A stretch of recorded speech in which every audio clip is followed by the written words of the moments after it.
Thank you very much, Popy. Thank you, Jane, John Jay, the organisers, Marcia, Dave, and everyone for being here. It's really nice to see some old friends and make some new friends, and to realise that technology problems are transatlantic. This is or global or whatever. We couldn't have done it as well ourselves back in Essex in the UK. I think that I don't know which screen's best to look at. This one will be slower, I think. So I'll try and talk to the screens as I go through.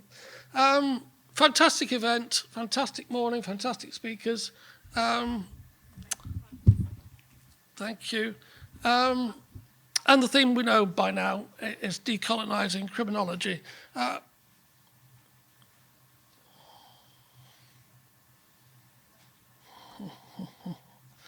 This isn't really going to work. Okay. Well, one aim is to enable greater inclusivity of voices often excluded by Eurocentric and colonial epistemologies. So the questions for me are, how are these voices excluded? How are they silenced? And I'm going to be focusing particularly on silencing the voices of the indigenous and of nature.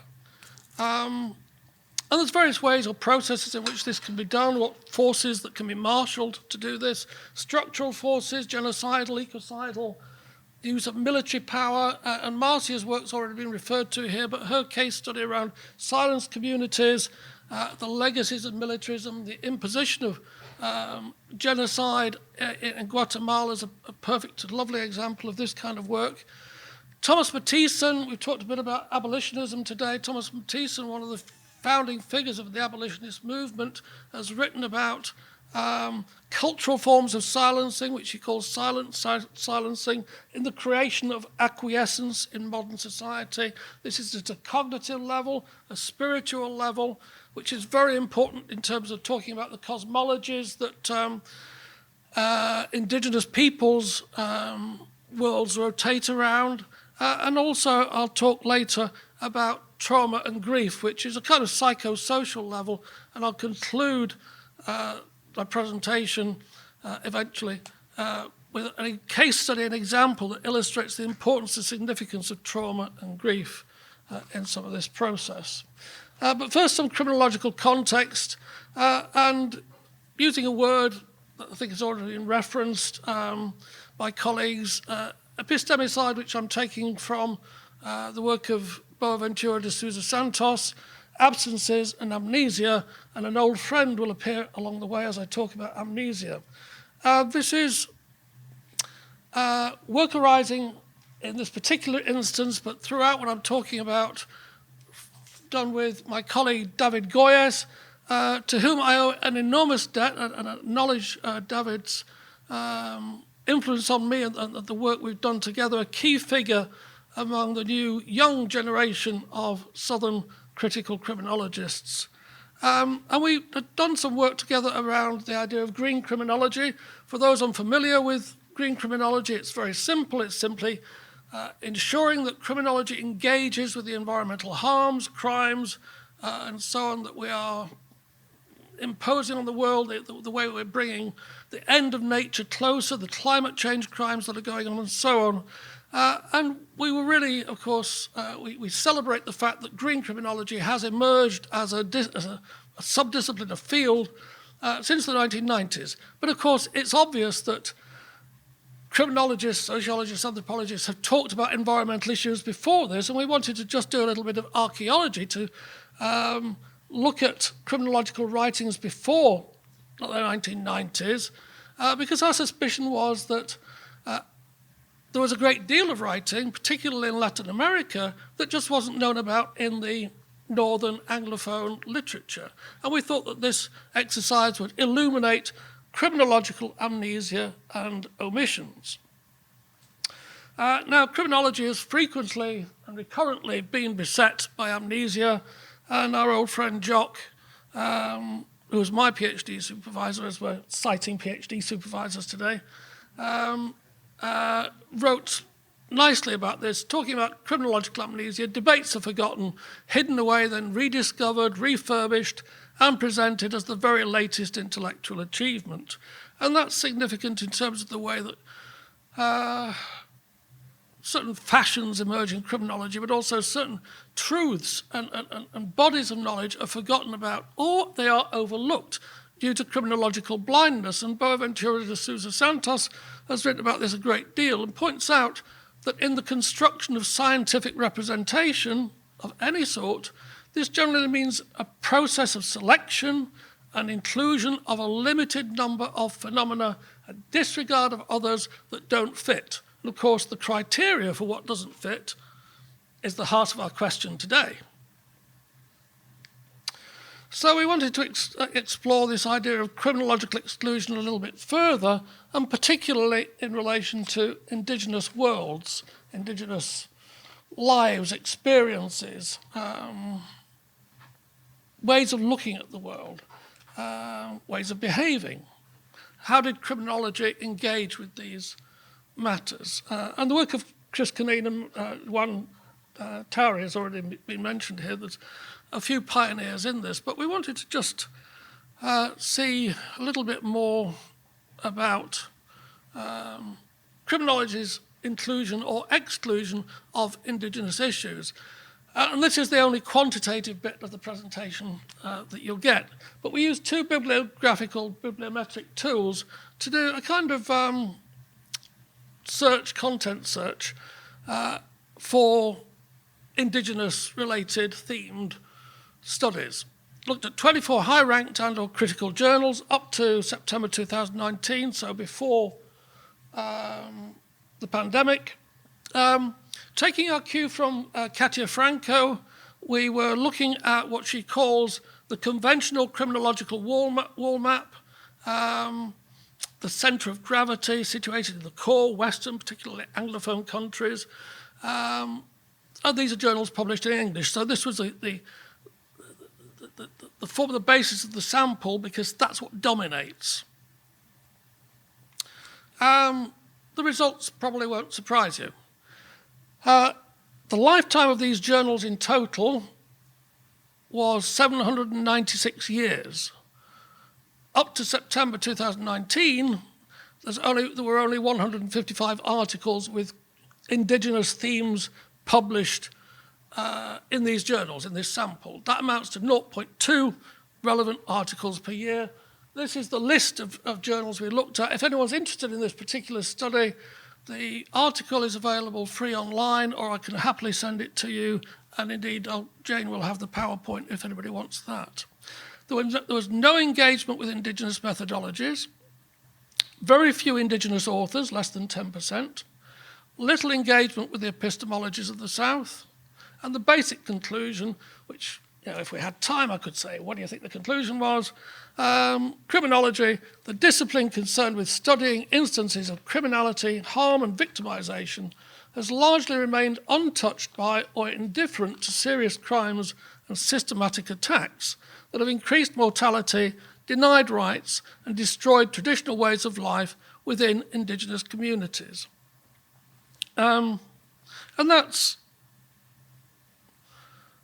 an example, from our point of view, of what de Sousa Santos was talking about in terms of blindness, in this case, criminological blindness. Now, this exercise was part of a sequence of projects done with David, but we started with a theoretical framework that is represented in a book that I wrote with my colleague Abby Brisman from Eastern Kentucky. And this has the rather unimaginative title and that reflects what it's about, which is simply a bringing together of green criminology and cultural criminology. And the idea was to look at representations of nature and consumer behavior that adds to the ecocidal forces that is destroying the earth, the environment we live in, and so on. But we were largely, originally, focused on consumerism in the global north, in the transatlantic consumer bubbles and so on. And we thought, David and I thought, well, we could use this framework similarly to look at issues of representations of nature in relation to indigenous communities and cosmologies and life worlds in Latin America, or in particular in Colombia. I suppose the other influence here, because it's also, which I should mention because it was also in the title, was that this thinking and this way of trying to take this green cultural criminology idea forward also collided with or was influenced by the emergence of Southern criminology, which colleagues like Kerry Carrington, Rhys Walters and others have been promoting in recent years as well, which obviously plays into and contributes to the momentum of what we're trying to achieve today in terms of making criminology rethink itself. In the work we've been doing, we've mostly focused on Colombia, but also tried to highlight varieties of exploitation and expropriation across Latin America, affecting people, and very importantly, affecting other species. We are, of course, in a world of a shared world, a world where we are sharing the planet with other species. It's part of the crisis that we are facing is that the rapidity with which we are endangering, indeed driving to extinction other species, whether plant, animal, or what have you. Indigenous peoples are much more sensitive to and engaged with the value of the indigenous world, of the other species that they share their indigenous world with. And so in other work, we've tried to draw together essays about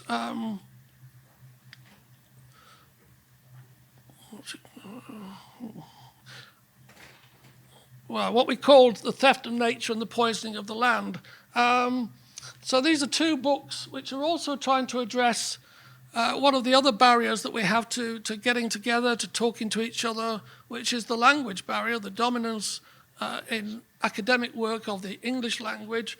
And the Environmental Crime in Latin America book is a book of essays by Spanish and one or two Portuguese writers, thinkers, researchers, translated into English. So it's their case studies, it's their material from their world, their work in Latin American countries, translated into English, published by a mainstream English publisher. And the other book is a book of English language writers writing on green criminology, published, translated into Spanish and published by Antonio Norino University to just try and create some exchange of knowledge and show that we can try and work together to share ideas and get across that particular language barrier. That's some of the criminological context. Today, colonialism continues subtly and silently. I'll pick up now that theme that I had about silencing communities, and particularly in relation to the construction of nature and of environmental management. Now, as Mark Halsey has put it, the way nature is perceived has everything to do with the way nature is regulated or constructed. And a key element of colonialism has been and continues to be what's now called environmental management. This entails or involves a body of techniques or a system of knowledge privileging Western science, institutions, and administrative procedures. And according to Muller, Hemming, and Rigney, to decolonize environmental management, it's crucial to understand and challenge the power relations that underlie it, asking who makes decisions and on what worldview those decisions are based, brings them into challenge with indigenous ways of being which deeply challenge the foundations of environmental management and the colonizing power structures that underlie it. So, protecting particular geographies can mean expelling and including, thereby reproducing a particular way of seeing and understanding the world, the dominant way of seeing, the colonial way of seeing and understanding the world. And this has effects and implications for those who live on, near, or are displaced from these sites. Obviously, this involves renaming places, drawing borders that weren't there before, erasing boundaries that were there, that meant something to local inhabitants, to local people, to people's local understanding of the spaces they inhabit, their cosmologies. All of this is an exercise of power to create insides and outsides, significances and insignificances, breaking up the continuity of past and tradition to produce discontinuity and imposition, which are the tools of colonialism. So renaming or recategorizing a space means it ceases to be what it was for the previous hundreds or thousands of years. It is discontinued. It's no longer yours, it's ours, we are renaming it, we own it. And it's re-established as a different place. We were talking about last night, Biko and I and others, about the map of the world that I grew up with as a child that represented the British Empire and its power, with all of the world, half the world coloured in pink, including New Zealand and whatever. It's the renaming, the capturing, which is horrific in its impact at ground level, but so important and so powerful also at symbolic level. If all of this sounds like an echo of Young's analysis of exclusive societies, and I have to get Jock in here somewhere, I'd suggest that from the point of view of the dominating neo-colonial powers, this is all an example of what Young described as a dialectic of inclusion, exclusion. To make ourselves ontologically secure, we must exclude. To create community, we must generate an other. Now, there are various ways in which such exclusion and expulsion and othering can be performed, and various modes of division and discontinuity going on in the world today include green grabbing, which we can describe as the water grabbing, the elite expropriation and enclosure of land or resources for ostensibly environmental purposes, amplifying and exacerbating socio-economic inequalities and power hierarchies via laws, use of military and policing forces, and David and I have written about the use of, in Colombia, to expel or control peasants and farmers, the use of paramilitaries, public police, private police, public army, public military, and so on and so forth. A whole range of forces just to, of powerful forces to control, manipulate, dispel, expel the powerless. And forces of privatization, restricting access and use rights of rural and indigenous peoples. All of this ultimately leading to displacement. And there's a classic early example coming to the United States, rather than just focusing on Colombia, of this displacement and this kind of process in the late 19th century creation of national parks in the western United States. And as soon as you hit that word national, you have to ask that question, whose nation? Particularly for our purposes today. Because it was all contingent, the creation of the national parks was contingent upon displacement of Native Americans from their own lands onto reservation territories created by a government that was not theirs. And the history of Yellowstone, if you've not looked at it, is fascinating because we tend to think of the commercialization and commodification of nature and our environment, our environmental resources as quite recent. But right from the start, the national parks, Yellowstone and so on, were marketed to encourage tourism and to encourage tourism also to say it was safe.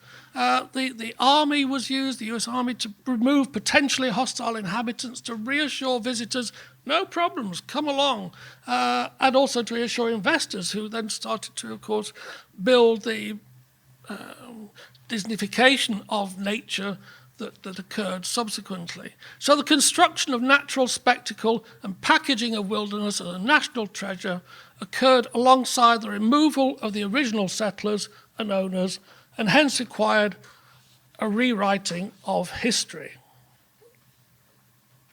This was the creation of a model that's been emulated elsewhere in the United States, in Latin America, and globally, in which the narrative is rewritten, one culture is superimposed upon another, traditional land uses are discontinued, the ways protected lands can be used legitimately are redefined. We've been doing this for hundreds, thousands of years, no more. redefinition of what you can use the land for. The discourse of conservation and protection of nature have been therefore constructed in a particular way, opening the door to development and exploitation. As I say, and to provide a bit more focus, I'm presenting here work with David and our team. We've basically been trying to look at the implications of some of these forces I've been talking about, studying cultural ways of seeing, understanding and representing nature and wildlife within 4 Colombian indigenous communities. And how we've done this is through a peer methodology, and I'll say a little bit more in a moment about this because we're also interested today in trying to have more sensitive, decolonizing methodology approaches. And the peer approach has involved working with 4 law students from Antonio Nariño University in Bogota, and some people here. It was great. We had a fantastic conference in Bogota about, well, it seems a long time ago now, 4 years? 4 years ago or so. And this is the team presenting. So we have Angie, Daisy, Pablo, and Mireia on the team. David is on the far left, I'm on the far right, I'm the chunky one on the far right, and the team are in the middle. Fantastic.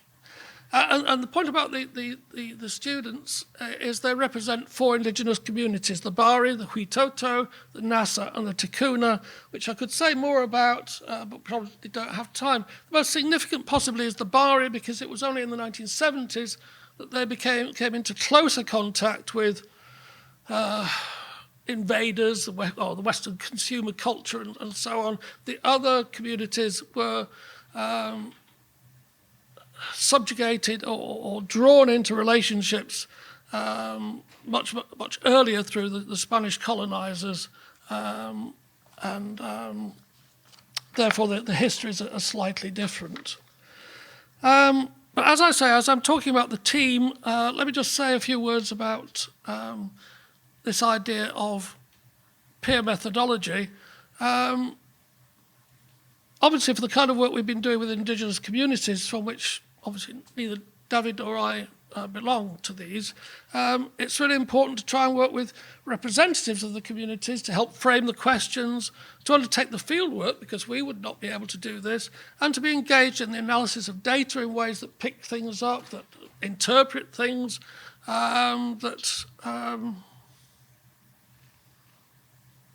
interpret things and allow for a feedback loop as well. So the peer research methodology with representatives of the communities empowers groups, enhances closer understanding, because it's easy to misinterpret who is saying things or what their position is, which I'll explain a little bit more about in the case study that I'll conclude on, and obviously to gain deeper access to the information. And we offered training to the peer researchers, and that's David in the classroom Antonio Nariño with the team, having a training session, and that's me outside the fantastic library in Bogota. If you know Bogota or ever go, the library is really, really nice with a fantastic view.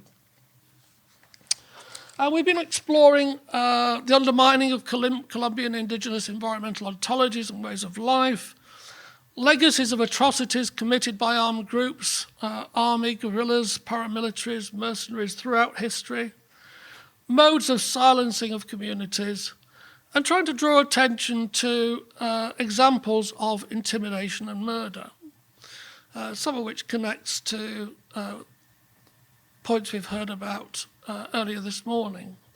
And I want to, just before I go on to the final case study, just say a little bit more about this intimidation and murder and give you an example that should be better known. It's described, it's from 1961, but it's described by Begum and Lizarralde, and I think it just sums up how trauma becomes rooted in history and heart because of betrayal. In 1961, 3 heavily armed men landed a helicopter in the territory of the Bari indigenous peoples. They explained that they represented Colombian ranchers and that the purpose of their visit was to negotiate peace. The Bari indigenous peoples, historical inhabitants of the Catatumbo rainforests, had been in conflict with colonizers for centuries, but on that day the Bari and the armed men representing the ranchers finally agreed an armistice. The armed men offered red milk in celebration of the newly reached concord. The milk tasted sweet. The armed men left satisfied, and the Bari were pleased. For 1 hour, until they started dying. Almost 100 Bari were killed this way through the use of a ruse presented as a gesture of peaceful contact. Those stories don't just affect those murdered on the day, they are then the stuff of legend, of warnings, of reasons to distrust.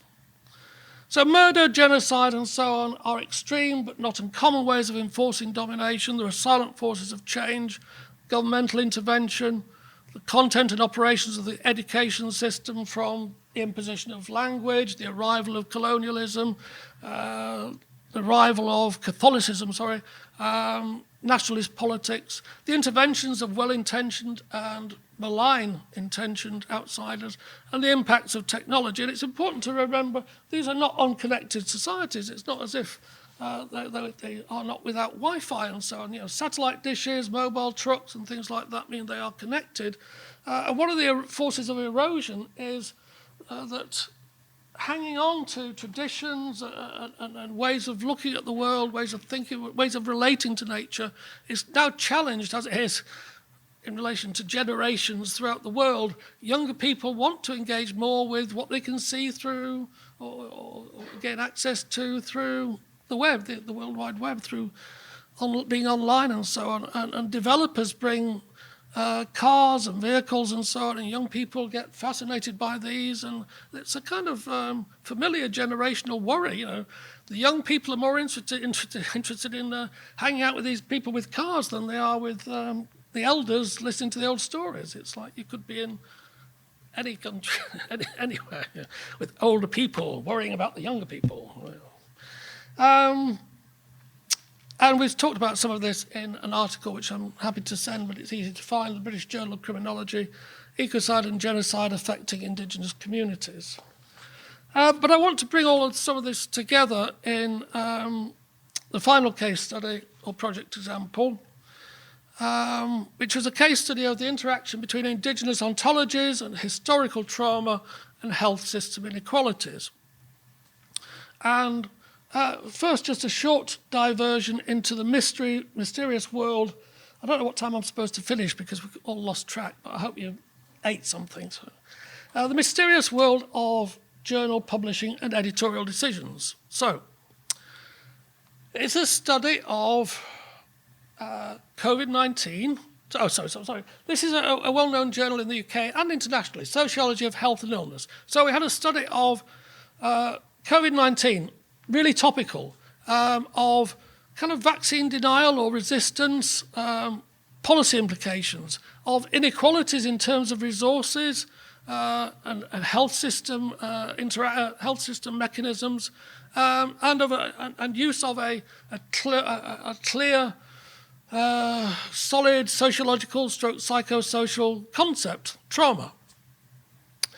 So we sent it to Sociology of Health and Illness. I said to David, this is a great journal, this is just perfect. Let me do that again. Health, COVID, vaccine resistance, policy, interaction, inequalities, and so on. They desk rejected it. They didn't even send it out to referees. They just desk rejected it. So I'll do that again. Health, policy, inequalities, vaccine resistance. What didn't they like? The only conclusion, and they wouldn't give any feedback, the only conclusion was they didn't like the Indigenous angle. It was just bizarre. Anyway, it's now published in Sociological Review, which is a much better journal.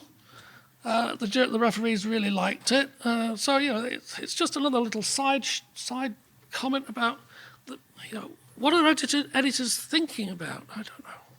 Anyway, COVID-19.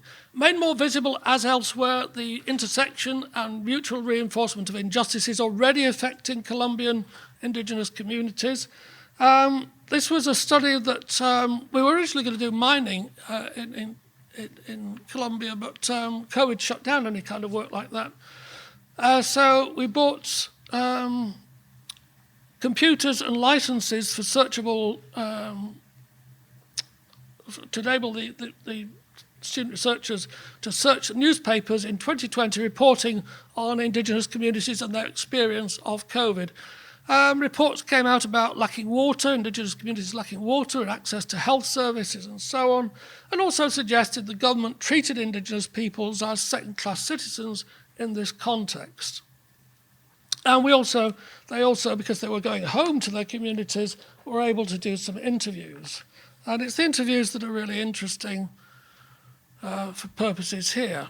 Both the respondents and the other data suggested government did not support Indigenous people when facing the pandemic. Daniel, a Witoto healer, said, "I feel that the state has abandoned us. It's only concerned with the big cities. We have to confront the pandemic with the help of God and of our doctors." That's traditional Indigenous medicine. We have Mother Nature, we have Mother Earth and nature and our elders. So forces of external power are not to be trusted, and indeed are often very clearly to be regarded as the enemy, so you have suspicion about and resistance to external medical authority and expertise. So the communities distrusted the government, doctors and vaccines, and that's the significance of the red milk story, because you can see that it's a natural reaction to be distrustful of people, Greeks bearing gifts, or no, you don't say that, but anyway, people bringing gifts. It's distrustful. It's that old old story. With one respondent, I've not got it here, they turned the disease into a business. They turned the vaccine into a business. We will not take the vaccine because we have our own medicine.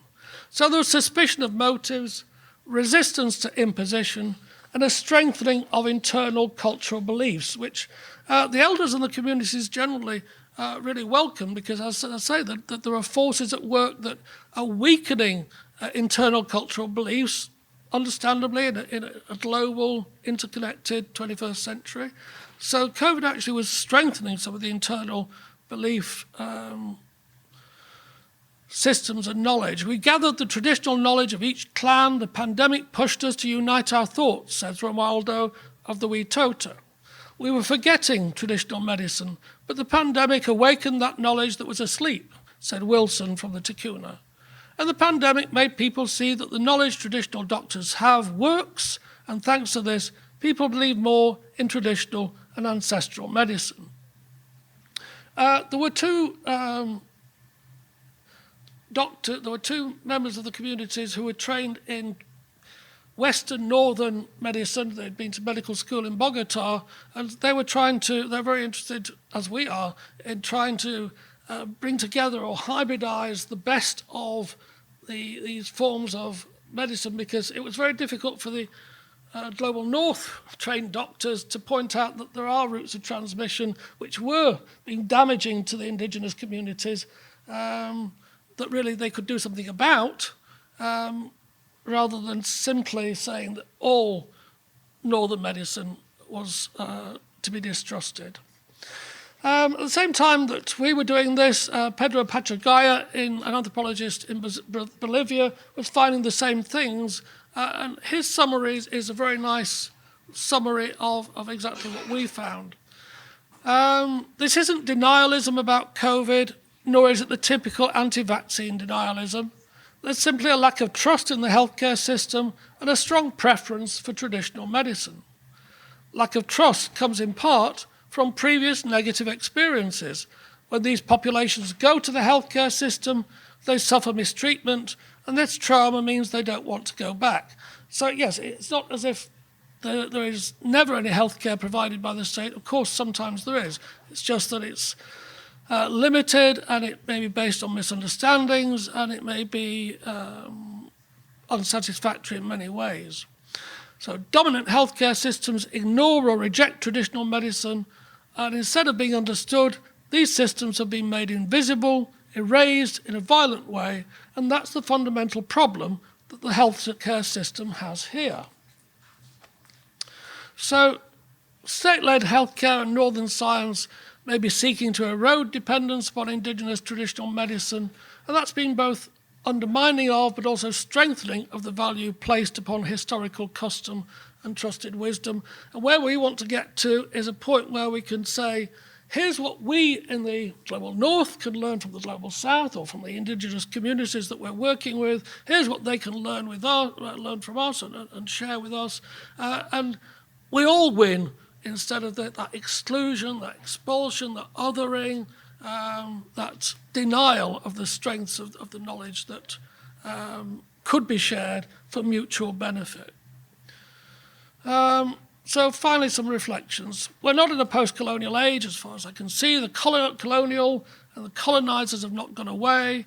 There's many challenges for decolonizing research. Research can marginalize and it can offend. We need partnerships, we need methodologies, we need understandings, we need shared ways of seeing. And Linda Smith was writing about this over 30 years ago. From the vantage point of the colonized, the term research is inextricably linked to European imperialism and colonialism. The word itself, research, is probably one of the dirtiest words in the indigenous world's vocabulary. The ways in which scientific research is implicated in the worst excesses of colonialism remains a powerful remembered history for many of the world's colonized peoples. It appalls us that the West can desire, extract and claim ownership of our ways of knowing, our imagery, the things we create and produce, and then simultaneously reject the people who created and developed those ideas and seek to deny them further opportunities to be creators of their own culture and own nations. There's so much work to be done, but we have to do it with care and respect. Thank you.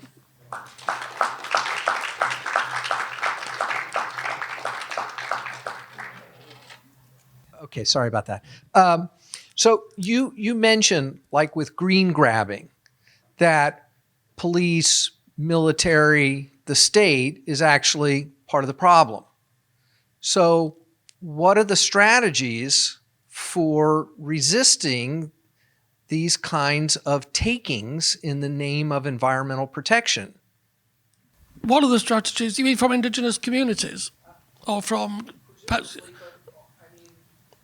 not like we can just call the police to protect us from these takings. So how do we prevent them? Environmental defenders have been working on campaigns and counter-campaigns and protests for decades through the 20th century. Some of the bloodiest corporate actions of the 20th century and now into the 21st century have been reactions of corporate business with the support of the states, the governments in Latin America, to suppress labor protests or landholder protests. The death rate, the murder rate for environmental defenders in different countries is, of course, astonishing. The other route, and I'm talking about Colombia here, is through patient, long-term campaigning for political change. So there are hopes for what will happen with the administration of the new government in Colombia, with new President Gustavo Petro, who wants to resist the pattern of American state and corporate power, United States state and corporate power, and change some of that. And there are various strategies along the way. I mean, one of the main, the huge industries are things like mining, mega projects for dams, agribusiness and so on, and there are protests around all of those things. So it's very much protests from the bottom up and organised in a kind of community spirit that I think your work is hinting at the possibilities of. We have a question from the chat, and they've also been so patient. Ali Syed, from the Zoom call, Nigel. Ali Syed asks, Would appreciate hearing some remarks on your concept of blue criminology. I didn't talk about blue criminology today, but I've written on it, as have quite a lot of people now, and it's the obvious counterpoint or companion to developing a green criminology, because most of the earth is water, and we're spoiling and killing the oceans and the seas and the rivers pretty rapidly as well. There was a recent treaty about the oceans signed a few weeks ago, maybe a couple of months ago, that they'd been negotiating for a long, long time, many years. And then, as I understand it, it didn't actually prohibit deep sea mining, which I think is going to be the next main crisis. And that's partly required for the technologies that drive our communication systems, tantalum, gold, you need all these rare earths and so on. So several people have written about blue criminology. We've written about it in relation to fishing and looking for alternative traditional fishing methods as opposed to those kinds of harmful trawling methods. Various other people have written about it as well. It's a huge area, it's developing. If you're interested, just email me and I'll send you some papers.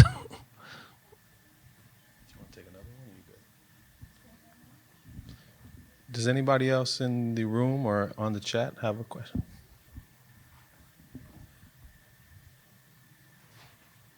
Thanks, Nigel, for your presentation. I really like your emphasis on epistemologies of the South.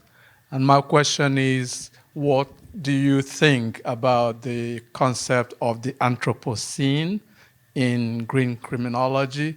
Is it an appropriate term, considering that the indigenous people did not contribute to this problem as much as some other groups?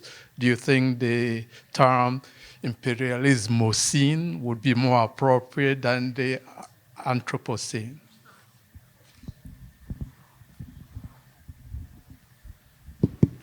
Yeah, good question. And as I'm sure you probably know, there's already a huge literature that just debates exactly that.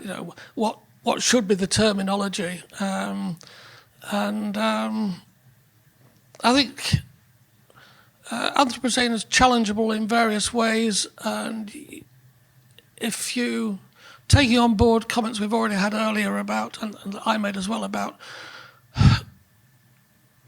the amount of respect we want to give to science versus other forms of knowledge, nonetheless, there are some scientific arguments for why you should say Anthropocene is now the phase of human and earth history that we're in, following other scenes and so on, for X, Y, Z reasons. I think what you can then do, if you just treat it as a scientific label that's well accepted, that therefore makes talking about it easier, is deconstruct it, is analyse it, is say, well, who contributed to this, who caused this, where does it come from? Because that's the real issue in terms of, who caused, and it's both an intellectual and justice issue, but it's got real world policy issues because of these things to do with who pays. So although the last climate change conference, as all of them, was slightly disappointing, it's getting towards this idea of, and they avoid words like reparations, but it's getting to this idea of those who caused the problems paying more towards those who didn't. And there's been debates about how that can be achieved for a long time, largely based on trying to avoid the global north, trying to avoid saying, yes, it's our fault. It's like, if you phrase something that way, then you're admitting guilt. But if you phrase something this way, it's okay. You can have some money for this, but it's not our fault. We're not guilty. It is the human, I don't know, it's denial of guilt. I just recently came across this term, blue economy, and I had not heard it before, but I was in a meeting with a high-level administrator at the university, and he kept talking about blue economy, which I thought he meant blue-collar economy, but it turns out he didn't mean that. And so I know I'm working in southeastern Mass, we're a coastal region, and so blue economy has actually become, it is funded by the military, and a lot of it is actually like water defense, underwater technology for war. And so I don't know if the work on blue criminology can give us more information about blue economy as it's being used these days, or if this is something that at some point blue criminology would look at? Well, I imagine so. As criminologists or critical criminologists, we were just taking an obvious next step from green criminology to blue criminology to looking at how we're messing up the oceans and depleting species in the oceans, and it has implications for coastal regions in terms of people's livelihoods and pollution and things like that. But it is also a big area, I think, in terms of maritime law for lawyers, political scientists, which probably covers the kind of angles that you're looking at, and economists. But it's very interdisciplinary as well, because we're probably all interested in the melting of polar ice caps and how that opens up in the north, how that's in the Arctic, opening up passageways for bigger ships and explorations to then drill for more oil to then accelerate the process of global warming, which will melt the ice caps even faster, and so on.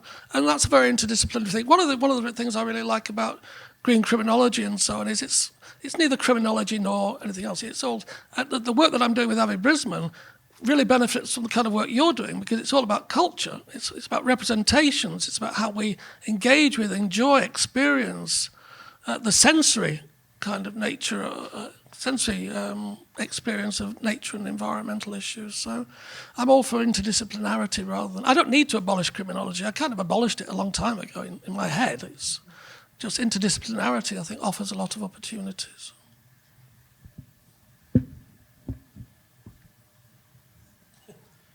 Would you all please join me in thanking Dr. South?